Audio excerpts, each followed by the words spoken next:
The SS EASTLAND disaster, the deadliest shipwreck to occur at a dock. Every mystery leaves behind a question. Every disaster leaves behind a story. Here at Mystery and Disaster Files, we uncover the real events, examine the evidence, and explore the mysteries that continue to puzzle the world.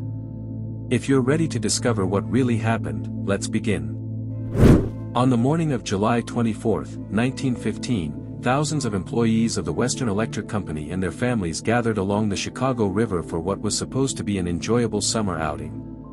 The company had organized its annual picnic in Michigan City, Indiana, and several excursion steamers had been chartered to transport workers across Lake Michigan. Among them was the SS EASTLAND, a passenger steamship that had operated on the Great Lakes for more than a decade. No one expected the journey to end before it had even begun. At approximately 7:30 a.m., while still tied to its dock on the Chicago River, the EASTLAND suddenly rolled onto its port side. The entire accident unfolded in just a few minutes.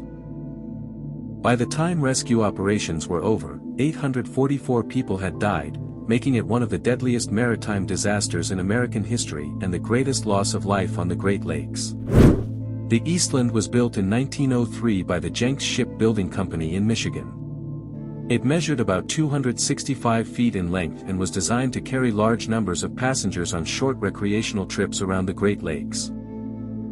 During the early 20th century, excursion steamers were extremely popular, offering affordable transportation to beaches, parks, and resort towns. Although the ship appeared modern and well-equipped, it developed stability problems almost immediately after entering service. Crew members and captains repeatedly reported that the vessel had a tendency to list, or lean, especially when passengers gathered on one side of the ship. On several occasions, the EASTLAND leaned so dramatically that passengers became frightened, forcing the crew to redistribute people across the decks to restore balance. These incidents demonstrated that the vessel had a relatively narrow margin of stability. Instead of undergoing major structural changes, however, the ship continued operating.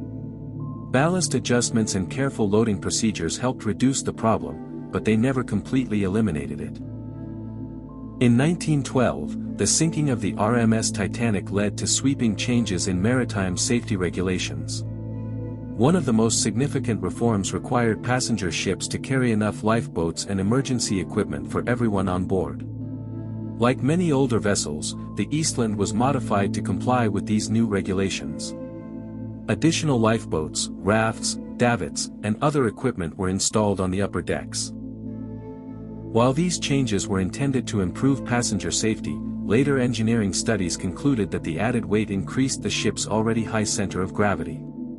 Historians generally agree that the new equipment was not the sole cause of the disaster, but it likely worsened the vessel's existing stability problems. On the morning of July 24, passengers began arriving at the Clark Street dock before sunrise.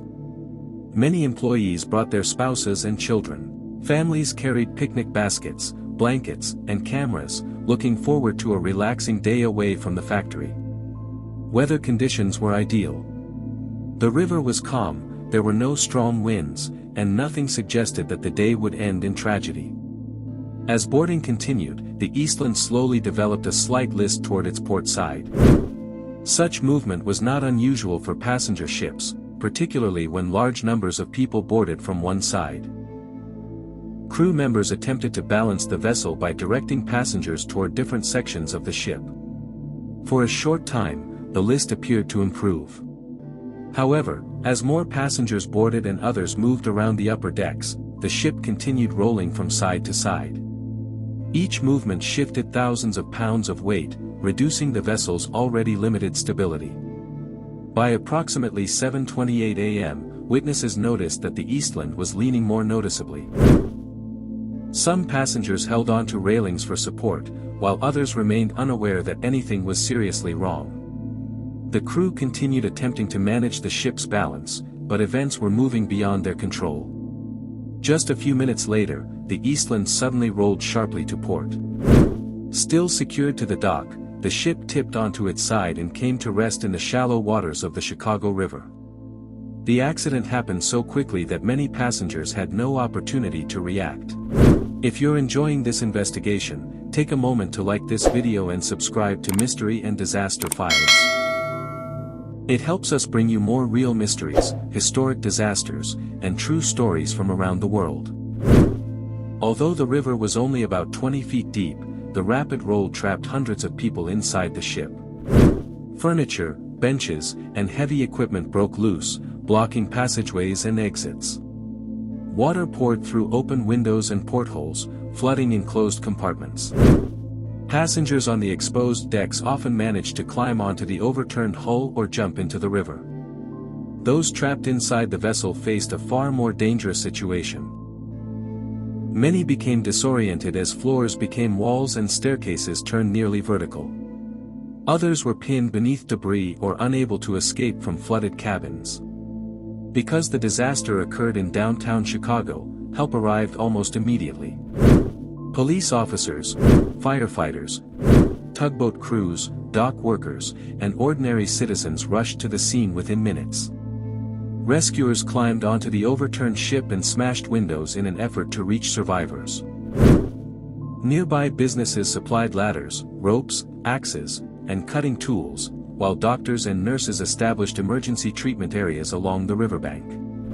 Divers entered the submerged sections of the vessel searching for survivors trapped inside air pockets. Some victims were rescued through broken windows and openings cut into the hull. However, many others could not be reached before they drowned. As rescue operations continued throughout the day, the true scale of the tragedy became clear. Bodies were recovered from cabins, passageways, and flooded compartments. Families searched hospitals, police stations, churches, and temporary morgues hoping to locate missing relatives. Newspaper reporters documented heartbreaking scenes as relatives waited for news of loved ones who had boarded the EASTLAND only hours earlier. The final death toll reached 844 people, including more than 200 children. Entire families perished, and many Chicago neighborhoods lost multiple residents in a single morning.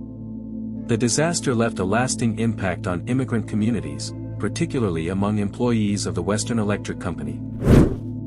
Investigators immediately began examining how such a catastrophe could occur while a ship remained tied to its dock. The official investigation concluded that no single factor caused the disaster. Instead, it resulted from a combination of engineering limitations, operational circumstances, and the vessel's long history of instability.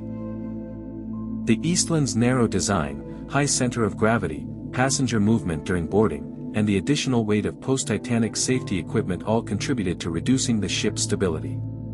Despite extensive legal proceedings, no individual was ultimately convicted of criminal responsibility. The outcome disappointed many victims' families, who believed those responsible had escaped accountability. Later that year, the EASTLAND was raised from the river and extensively rebuilt. Rather than returning to commercial passenger service, the vessel was acquired by the United States Navy and renamed USS Wilmette. It served for many years as a training ship on the Great Lakes before being retired and eventually dismantled. Today, the EASTLAND disaster is often overshadowed by tragedies such as the Titanic, despite claiming hundreds of lives in the heart of one of America's largest cities. Historians continue to study the accident because it demonstrated an important lesson in maritime engineering. Improving safety requires more than simply adding equipment.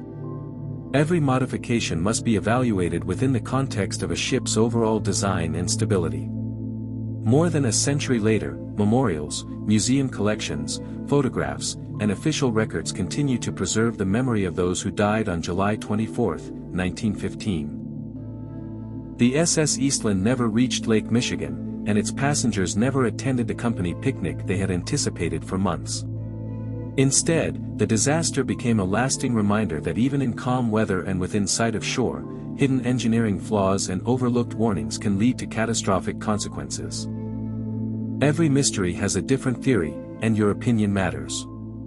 Leave your thoughts in the comments, subscribe for new videos every day, and join our community as we uncover the world's greatest mysteries and disasters, one case at a time.